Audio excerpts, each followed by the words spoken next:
მადლობა რომ პასუხობთ ჩვენს შეკითხვებს. თქვენ როგორი აღქმა დაგჭათ რას აკეთებს ახლა ქართული ოცნება?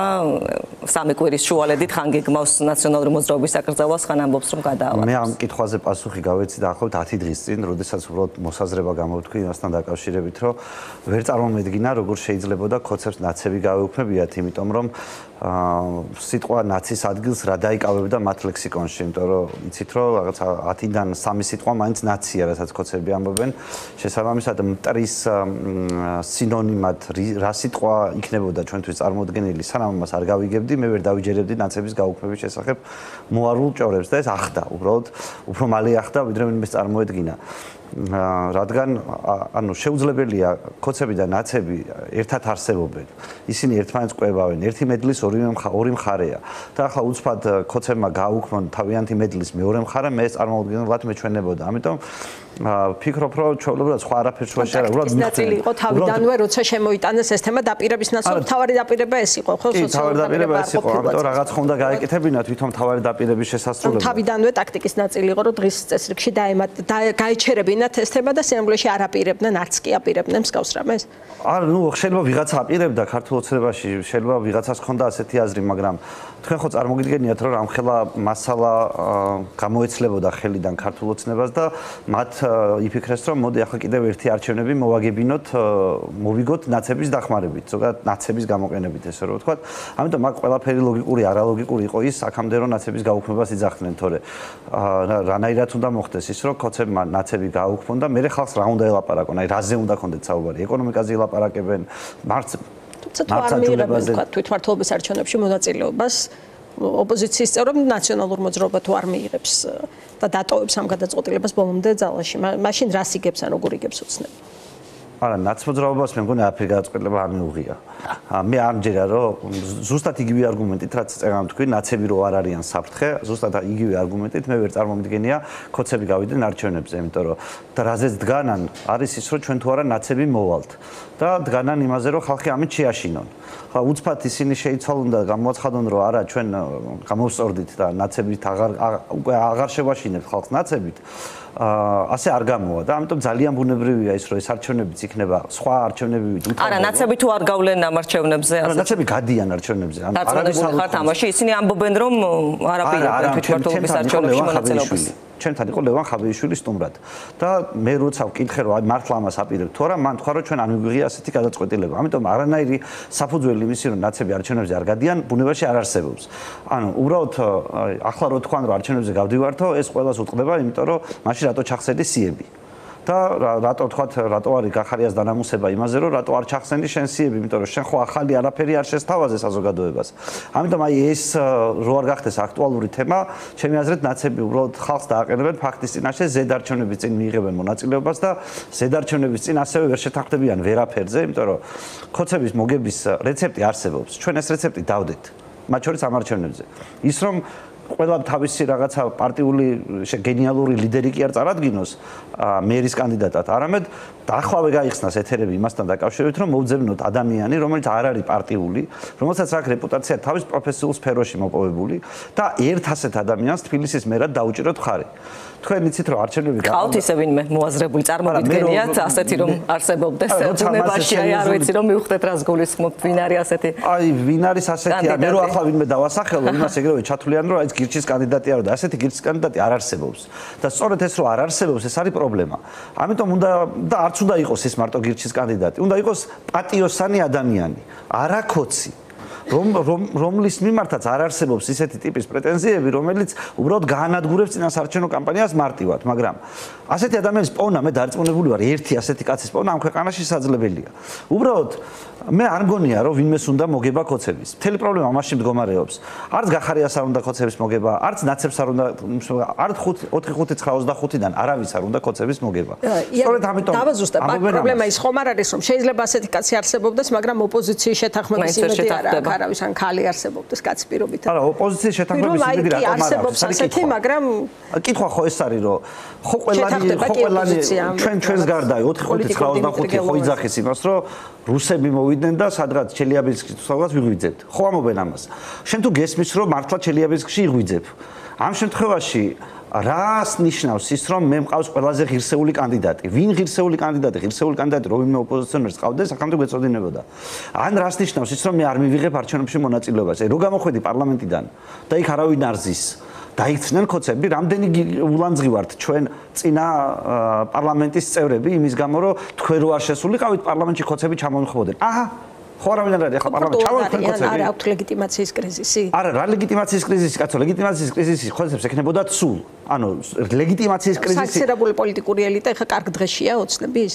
არა, ვინ თქვა რომ კარგ დღეშია უბრალოდ? კრიზისი არა აქვს. არა, უბრალოდ წარმოიდგინეთ 60 მართლა ოპოზიციონერი რო შესულიყო პარლამენტში, უკეთეს დღეში იქნებოდნენ?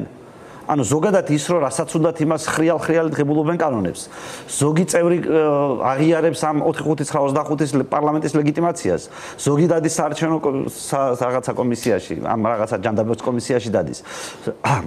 ზოგი მას აგინებს და წინა საარჩევნოდ კამპანია რო ყველას ერთად ხონდათ მოწყობილი მასთან დაკავშირებით რომ 4-5-9-25-ის შემოხაზეთ რომელიც გინდათ ყველა ჩვენ ვართ ყველას ერთმანეთი გვიყვარსო ეგ რატო არ ხდება ახლა და ვინ არის ის პასუხისმგებელი გნებავთ პოლიტიკოსი გნებავთ მედია მენეჯერი გნებავთ ნებისმიერი ვინმე ვინც აი ამ ტყუილზე აგებს პასუხს რომ ხალხი მოატყუეს რომ 4-5-9-25 იყო ტყუილი ხმა არ დაიკარგოს იყო ტყუილი ამით უნდა დავიწყოთ მართლა ვინმეს თუ მოგება უნდა ამ ქვეყანაში უნდა დავიწყოთ იმით რომ აი მაგალითად რატო არ პრესავდით თქვენ რატო არ პრესავდით მედიები რატო არ პრესავდა აი მაგალითად მე მახსოვს რომ გურამ რო გავამ გაპრესა ისა რა ქვია ქალბატონი ანა გახარიას პარტიიდან რა თემაზე კითხვას უსვამდა თორცდები ერთი კითხვა ქონდა წინა საარჩევნოდ ერთი კითხვა ქონდა მარტო დასმული რომ როგორ ამარცხებ ხოცებს ნაცების დახმარების გარეშე ანუ ზოგადად ეს ერთი კითხვა ქონდა და იპრესებოდა მაგრამ მე იწევდნენ გახარიას და ბენეფისი ქონდა მოწყობილი დღეს ხო გაირკვა რომ გახარია მაინც და მაინც არ არის თლაც სანდო ამ ამბავში და არც მანამდე არ იყო ჩემი აზრით რაში არ არის სანდო რაშიც ბრალსდებენ ყველა რა ვიცი თქვენი ეთერებიდან და სხვა ეთერებიდანაც რომ რავი ლეგიტიმაცია ცნო საქართველოს პარლამენტის და სინამდვილეში მე საერთოდ სხვა ამბობ მე მგონია რომ გახარია უბრალოდ შიშარა ადამიანია რომელსაც ერთის მხრივ ეშინია თქვენი მაგალითად იმისი რომ სია რომ ყველამ ჩახსნა მე რომ პარლამენტში შევიდე მე უარეს დღესში ჩამაგდებენ არა და პარლამენტში შესასვლელი იყო თუ უკეთესი გეგმა არ ქონდა პარლამენტში შესასვლელი იყო გახარია სწორად მოიწა ჟურნალისტების ეშინია ჟურნალისტების ეშინია ბიძინასი ეცი ეშინია ბიძინასი იმიტომ რომ გუშინ მაგალითად გუშინ ქონდათ ხო გამოიფინა სკრინები ერთი დღის ხო ცხადია რომ გახარიადან გამოვიდა ეს სკრინები. რატომ არავინ არ კითხულობს რომ გახარიაზე ეს ერთი დღის სკრინი თუ აქვს? მანამდე რამდენი საინტერესო სკრინი იქნებოდა. მაგრამ ეს გამოვაგდო, იმიტომ რომ ეპასუხა გუშინდელ წულკიანზე. თორე ისე ხალხზე რო ეპასუხა, რამდენი სკრინი ექნება გახარიას, რომელიც პირდაპირ ტიპის მტკიცებულებებს მოგცემს ქართული ოცნების მმართველობის შიდა სიტუაციასთან დაკავშირებით. რატომ არავინ არ თხოვს ამას? და თუ ამას არ თხოვენ გახარიას, მაშინ მას რატო გახარიასთან გამოვიდაო სკრინები, ამაში დარწმუნებული ხართ? აბა ვისგანო გამოსულიყო? ფორმულას არ უძღვამს. წასვლის მერე სკრინებიც არის, თუ შეხედავთ კარგად, მისი დატოვების შემდეგაც გრძელდება. მე არა შეიძლება ჩატში, მე არ ვიძახი რომ მისი ტელეფონიდან არის ეს, მაგრამ მისი ნებასურვილით არის ეს გამოსული. მის დასაცავად არის გამოსული. და მის დასაცავად რო გამოდის სკრინები, ეგ კი არ არის მნიშვნელოვანი. მნიშვნელოვანი უნდა რომ სკრინები უნდა გამოდიოდეს ხალხის საინფორმაციოდ. და გახარიას მართლა ბატონი გურამ როგავას გარდა არავინ არ დაუსვა შეკითხვა მთელი წინა საარჩევნო კამპანიის განმავლობაში. არავინ. ფიანდაზად იყო გაგებული მთელი მედია სივრცე.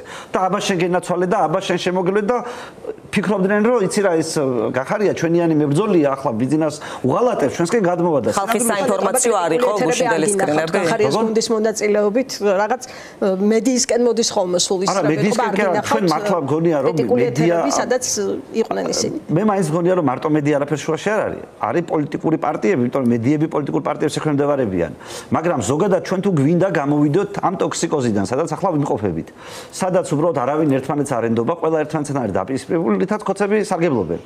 ეს რომ მოხდეს, საჭირო არის შეცდომების აღიარება. მაგალითად, არავის არ მოუხდია ბოდიში იმასთან დაკავშირებით 4-5-9-25 თემამ რო იმუშავა. აი 25 რო ზედმეტი იყო, ხო ფაქტი არის, 4-5-9-ს რო თავი დავანებოთ. აი ვიღაცამ თუ არ თქვა რომ ჩვენ შეგვეშალა. არ იყო ეს სწორი, რასაც ვაკეთებდით.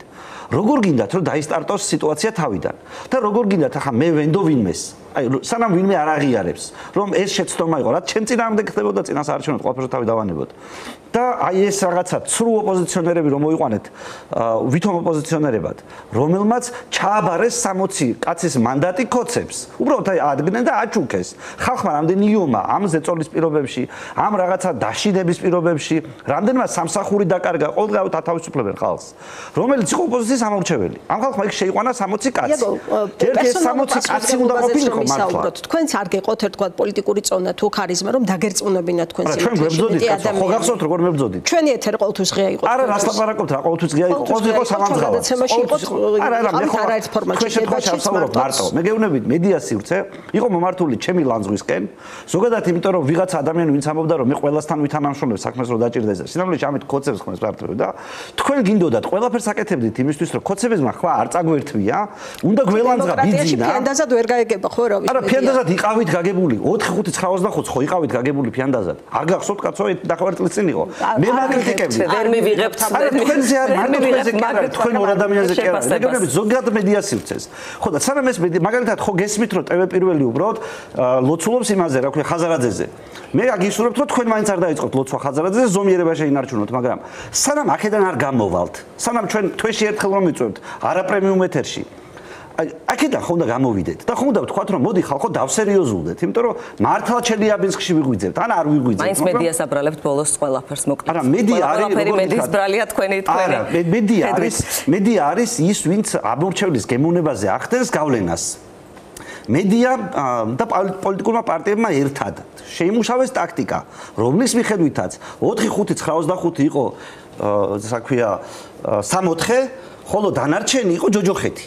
ამან არ იმუშავა. აღმოჩნდნენ 54 დაიწერეს კოცერმა პროცენტი თვითონ, მაგრამ 100%-ით აღმოჩნდნენ პარლამენტში. ვიღაცა ხო არის პასუხისმგებელი ამაზე, რომ არც ერთი ოპოზიციური ხმა არ არის პარლამენტში. სისტემის გადასაფარად ხომ არ გამოდის რომ მედია გამოყავთ ხშირად. პოლიტიკური სისტემის გადასაფარად მედია გამოყავთ ხოლმე განტავების უაცი არც პირველი ხართ და არც ბოლო ამ ნაწილში როცა პოლიტიკოსები ამოცანებს შეიძლება მებრძოდეთ. მედიისკენ არის მხოლოდ არა, ნახეთ, მე ხო არ წარმოვადგენ თქვენთვის. ნამდვილად არ ხართ გამონაკლისი. მე არ წარმოვადგენ თქვენთვის საფრთხეს. თქვენ და გესმოდეთ ვინ არის თქვენთვის საფრთხე. და სინამდვილეში როგორ ხდება ამ საფრთხის დამარცხება? არ ვინმემ დაიწყო საუბარი, მათ შორის თუნდაც დახურულ სივრცეში, რომ საჯარო სივრცეზე რო თავი დავანებოთ. როგორ ვიგებთ ამ ტაქტიკით? ვინმემ თქვა რომ პარლამენტში რო არ შედის ეს დეპუტაცია 60 კაცი, რო არ შედის პარლამენტში. ამითი რა მიზეზ შედეგობრივი კავშირი მყარდება და კოცები როგორ მარცხდებიან? ეს ხო არავინ არ თქვა. ხო და ახლაც იგივეს ვაგრძელებთ თქო. ხო და მე მინდა რომ იქნება აზრზე მოხვიდეთ. მე აზრზე ვიყავი სულ. მე ამ ჩემზე ვერავინ ვერ თქვის რომ აზრზე არ ვიყავი. მაგრამ იქნება მარტო თქვენ არ გეუბნებით. აი თქვენი კოლეგები, თქვენი ხელმძღვანელები, ჩემი კოლეგები, რომლებიც უბრალოდ ზიან და არასწორად იქცევიან წლების განმავლობაში. იქნება მოდით აზრზე მოვიდეთ ყველანი, დავჯდეთ და მოვიფიქროთ რომ ასე თუ ვერ ვამარცხებთ კოცებს, მარტო ხაზარაძის და ლელოს ეთერებში დაყუდება 24 საათიანი და შიდა თათბირების მოწყობა მომგებიანი გზა რო არ არის, ხომ და გვესმოდეთ. ამის გარდა თქვენი შეთავაზება და გეგმა რა არის? მე როგორც ვიცი, თქვენ აპირებთ თვითმმართველობის არჩევნებში მონაწილეობას ნებისმიერ შემთხვევაში, ანუ ასეთი მოცემულობის პირობებშიც, ხომ? ანუ ასეთი სუსი უცნება. ყველა აპირებს, ამაშია მთელი მუღამი. და უბრალოდ ეძებენ მსხვერპლს, რომელზეც იტყვიან, რომ აი ესღებულობს მონაწილეობას, ამიტომ რა აზრი აქვს, თორე არც ერთ პარტიას გადაჭრით არ უთქვამს, არჩევნებში არ იღებს მონაწილეობას, ჩერგოსაც კი არ უთქვამს. რამდენს ხვილის, რამდენს ილანძღება ხალხის მიმართ. მაგრამ რო ეკითხები რომ ღებულობ თუ არაო, გააჩნია მაშინ არჩევნები როცა იქნება, იმ დღეს მე როგორი რწმენა მექნება, მოიგო მიტინგებმა თუ არაო. თამარჩერგოლიაშვილს რომ თუ საპარლამენტო დაინიშნება, ამ შემთხვევაში მიიღებს მონაწილეობას ამის გარეშე. მე პირადად ვილაპარაკია. თუ გინდა ნახეთ ეს გადაცემა, ესენი დევს. საჯარო სივრცეში დევს გადაცემები, სადაც როცა ეკითხები, შენ აი ყველაფერი იგივე რო დარჩეს დღესაც არის. მიიღებ მონაწილეობას და არ გეუბნებიან რომ არაო. ეს უბრალოდ არის მოდაში შემოვიდა რომ არჩევნებში არ მიიღებ მონაწილეობას, პარლამენტში არ შევალ და ვიღაცა ხო უნდა მიხვდეს რომ ეს არასწორია. არ შეიძლება როგორ იქნება ამ პირობებში ეს თვითმმართველობის არჩევნები, იაგო, გითხარით. ოცნება თავისი სისტემით, თქვენ მხოლოდ ფარულობის დარღვევის ნაწილში აკრიტიკებდით, ხომ, წინა არჩევნების შედეგებს. სულ საკმარისი იყო ეს არჩევნების შედეგები. იცით, რაც იყო ქართული ოცნების სისტემა და ქსელი, როგორ მუშაობდნენ, როგორ ამუშავებდნენ პერსონალურ ინფორმაციას, ხომ, ამაზე ბევრი საგამოძიებო მასალაც ჰქონდა მედიას. თუ იგივე მოცემულობა იქნება, იგივე შედეგი არ შეიძლება დადგეს? იგივე დადგება 100%-იანი. უბრალოდ, იმიტომ რომ შენ თუ სულ ბრიყულად იქცევი, მოწინააღმდეგე სულ მოგიგებს. მაგრამ გეუბნებით, ხო ძალიან მოწინააღმდეგის ხელში არის მთელი მანქანა. აი, ერთსულიან კომბინაციას ვამბობ, უბრალოდ ერთი სულა არის, ორიც არ არის. სადაც ვამბობ, რომ კაცო, როგორც არ უნდა ჩატარებულიყო წინა არჩევნები, თბილისში ხო ოპოზიცია მოიგო. ახლა რომ გამოდის ოპოზიციონერი და იძახიან, არ ვიღებ არჩევნებში მონაწილეობას, ან მე მყავს ყველაზე ღირსეული კანდიდატი თქვენი დედაცვატირე, ყველა მე დამიჭირეთ ხარიო. ეს ორი ტაქტიკა ხო არასწორია. ანუ ხო შეიძლება მივხვდე რომ ოპოზიცია მაინც მოგებული აქვს ეს ამბავი თუ სწორად დაალაგდება შეარჩევს სწორ კანდიდატს ვინ არის სწორი კანდიდატი პოლიტიკური პარტიები პარტიულ კაცზე ვერ შეთანხმდებიან მე არც ერთ ჩემს კოლეგას არ დაუჭერ ხარს არც ერთ ბოდიში ხო არ გავს იცით რა პროცესი აი პრეზიდენტი რომ ეძებდა იდეალურ პრემიერს საულმე ზურაბიშვილი რომ ეძებდა არჩევნებამდე საულმე ზურაბიშვილი კიდევ ერთი შეცდომაა და ხალხის მოტყუებაა და იყო ინფორმაცია რომ ზალკოკაიას განიხილავდა თქვათ ყვაწმოსილ მეცნიერს არა პარტიულს როცა პრეზიდენტი იყო მაშინ პრეზიდენტი არ დაუსახელებია მაშინ საჯარო თუმცა მედიაში იყო ხო ეს ცნობები აი რაღაც მსგავსი პროცესი შექმნას ამიტომ ვერაფერს ვერ ვიტყვი ბატონო ზალზე ამიტომ ამ ტიპის ადამიანი თუ თითქოს დეჟავი მქონდა მაშინდელ ამ პროცესში მოდი დავიწყოთ აქედან რომ პირველი ერთი მთავარი ტყუილი კიდე რაც ხალხს აჭამეთ წინასაარჩევნოთ იყო რომ თითქოს პრეზიდენტი არის მთავარი ოპოზიციონერი სინამდვილეში ნებისმიერ დაკვირვებული თვალისთვის ცხადი იყო რომ პრეზიდენტი იყო პირწავარდნილი ხოცი შესაბამისად ის ყოველთვის აფუჭებდა საქმეს და არა აკეთებდა ამ თემაზე ჩვენს ეთერში ციფრად ბევრჯერ გისაუბრეთ საულმე ზურაბიშვილზეც უბრალოდ აი მართლა მაინტერესებს ეს გზა სად ეძებთ ამ ადამიანს შეთანხმების კანდიდატს მაგიდასთან ჯერ უნდა დავიწყოთ მაგიდასთან მე არ ვიცნობ ბატონ ზალკოკაია შეიძლება ძალიან კაი კაცი იყოს მე არ ვიცნობ უბრალოდ და ვერ გეტყვით მაგრამ მე გეუბნებით ფორმულას რომ უნდა იყოს ადამიანი რომელზედაც ჩვენ ზუსტად ვიცით რომ ის არც ერთი პარტიის წარმომადგენელი არ არის კაი კაცია და პროფესიული ავტორიტეტი გააჩნია ასეთი ადამიანის დაყენება იმ არჩევნებზე, რასაც თქვია თბილისის მერის არჩევნები, მოგების მიმართულებაა. მაგრამ ვინაიდან არავინ სერიოზულად ჩვენს გარდა ამაზე არ ლაპარაკობს, მე რჩება განცდა, რომ ამ ხალხს საერთოდ არ უნდა არჩევნების მოგება. მე არ ვიცი, შეიძლება ისევ მიშას უთანხმდებიან, როგორც წინ არჩევნებზე შეუთანხმდნენ, რომ მიშა შენ წყნარად იყავი, მოდი ჩქა, გვიფორმე ახლა ეს არჩევნები და მე გამოგიშვებთ. და ის ამ შანტაჟს ექვემდებარება, მე ხო არ ვიცი ეს. ისევე როგორც აი წინა არჩევნების დროს, ხო არავინ არ გაარჩია, საიდან მოხონდა გვარამიას ფული. ხო არავინ ასაც არ გაარჩიეს, ამას ხო არავინ არ ლაპარაკობდა. დაგუშვამს კითხვები. არა, კითხვები ანუ მე გეუბნებით რომ კითხვები მე რაც დავინახე წინასაარჩევნოდ კითხვები მარტო გურამ როგოვას ქონდა გახარიას ქალბატონ ანა ბუჩუკურთან, რომელიც ერთადერთხელ იყო და ეგრე უნდა გაგრძელებულიყო ყველა გადაცემაში. უბრალოდ მე ეს შეწყდა, მე არ ვიცი რატო შეწყდა, როგორ შეწყდა, რანაირად შეწყდა. ისევე როგორც კითხვები უნდა დაისვას, მაგალითად, ლელო პარალელურად რომ ასეულობით მილიონს შოულობს, ასეულობით მილიონს. TBC-ს რო მილიარდ 300 მილიონიანი მოგება აქვს და 20%-იანი წილი რო ხაზარაძეს აქვს აქედან და ბატონ ბადრი ჯაფარიძეს. ის არა ვქებ, ამდენი მშენებლობები რომ მიდის წარმატებით, ამდენი მაღაზიები რო ფუნქციონირებს მის წარმატებით. როგორ, ანუ თუ ბიზნესი ასეთია, თუ ჩვენ რუსული რეჟიმი გვაქვს, როგორ შეულობს ვიღაც ადამიანი ასეულობით მილიონებს ამ ქვეყანაში და როგორ ხარჯავს უაზროდ პოლიტიკაში რომ არაფერი არ გამოვიდეს. როგორ აჩერებს ტელევიზიებს და აპარალიზებს ტელევიზიებს. როგორ კარგავს გართმევთ თქვენ პროფესიას, როგორც ახლა TV პირველში ხო ყველა ჟურნალისტის პროფესია წაართვა ხაზარაძემ სინამდვილეში. ანუ მოვა დრო და ამის გამო შეიძლება თქვენ იგივენაირად თქვენმა კოლეგებმა ხაზარაძე ჯვარს ასვათ, მაგრამ დღეს ხო ყველას პირში წყალი აქვს ჩაგულებულებით და პოლიტპატიმარი ხალი ჟურნალისტით და როცა ამ პროფესიაზე ამ პროფესიაში რო იცოდეთ ხოცები გასაგებია რაც არის.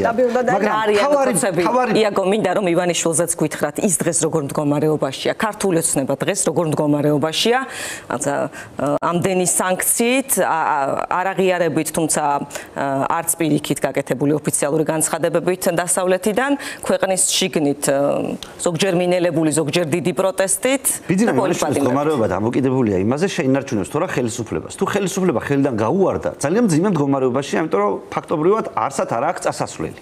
იმიტომ რომ ყველასთან საქმე გაიფუჭა.